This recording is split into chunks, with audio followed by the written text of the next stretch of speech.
Nespresso, c'est quoi? Un Nespresso, c'est d'abord le produit de la recherche technologique de Nestlé. Il y a des gens un jour qui ont inventé un percolateur domestique sans aucun danger.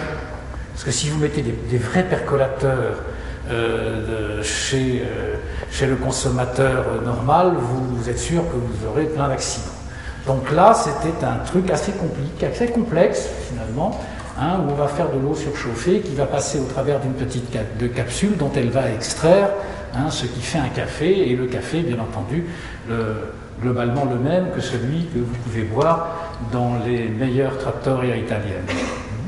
Alors, qu'est-ce que c'est au départ? Nestlé dit, ben voilà, on va faire ça, et on va faire ça dans les entreprises. Parce que les gens boivent de plus en plus de café dans les entreprises. Et là, ça a été un très gros flop. Ça a été un flop. Jusqu'à ce qu'un jour, il recrute un directeur général qui lui a dit « Mais ça, c'est un truc fantastique pour le consommateur. » Alors, truc fantastique pour le consommateur, il faut savoir pourquoi. Alors, qu'est-ce qu'on va créer comme valeur pour le consommateur? Est-ce qu'on va créer simplement la valeur de pouvoir faire du café simplement? Non, pas du tout. Là, et c'est là que les spécialistes de marketing entrent en jeu et commencent à être très innovants. Alors qu'est-ce qu'ils vont dire? Ben voilà, ils vont dire c'est le plaisir du café comme dans les bars. Ce café moussu que vous présentez dans une petite tasse bien chaude, etc.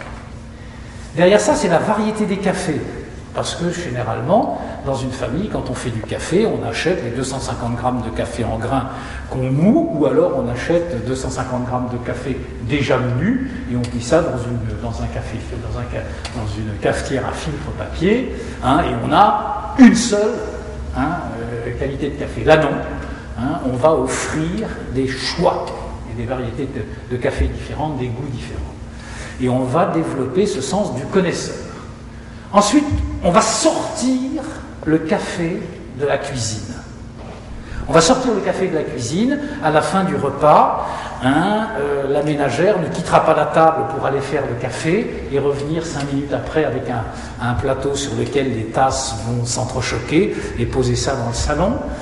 Non, là, on va sortir ce café de la cuisine et on va le mettre dans la salle à manger ou dans le salon avec une très très très belle machine, avec un design plutôt masculin, noir et inox, et le café va devenir une responsabilité masculine dans la maison. Dans la maison, il y avait plusieurs dans la nourriture, il y a plusieurs responsabilités masculines. La première, c'est le vin, et la deuxième, c'est la viande rouge pour le barbecue. Quand on achète des saucisses de Toulouse, c'est plutôt la femme, mais c'est l'homme qui fait la viande rouge. Donc viande rouge et vin, et là, toc, on arrive avec le café. Et donc la première entrée de ce marché-là, ça a été les cadeaux de la fête des pères. Dans les classes à pouvoir d'achat relativement aisé, la superbe machine designée, et le concept de Nespresso est rentré comme cadeau des fêtes de pères, et puis ensuite ça s'est répandu.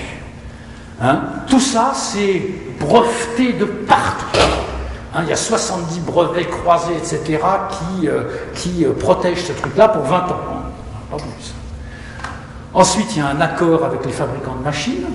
Et là, on n'a pas pris le premier, puisqu'on a pris le leader mondial, donc ce groupe suédois, Electrolux, avec toutes ces variantes, notamment les variantes de luxe. Voilà, donc on fait des percolateurs ménagers, entre guillemets, on a des accords exclusifs avec eux. Et puis, on a la création du club Nespresso. On a la création du club Nespresso, donc c'est une certaine organisation dans laquelle on fait naturellement le choix, Nestlé fabrique les capsules, et on a une communication extrêmement exclusive, avec quelques boutiques, très peu, mais le reste est fait une distribution en direct. Commande par Internet, et ensuite par messagerie, par la poste ou par autre chose. Et puis finalement, comment est-ce qu'on gagne son argent? On gagne son argent, bien entendu, en vendant les capsules de café à un prix, c'est le café le plus cher du monde, et des royalties qui sont payées par les fabricants de machines. Alors vous commencez à voir là 3 chapitres. Le chapitre des valeurs que l'on va créer pour les consommateurs.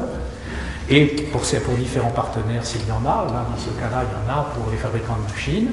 On a un deuxième chapitre qui est le chapitre de l'organisation interne de cette affaire-là, et on a un troisième chapitre qui est comment on gagne notre argent.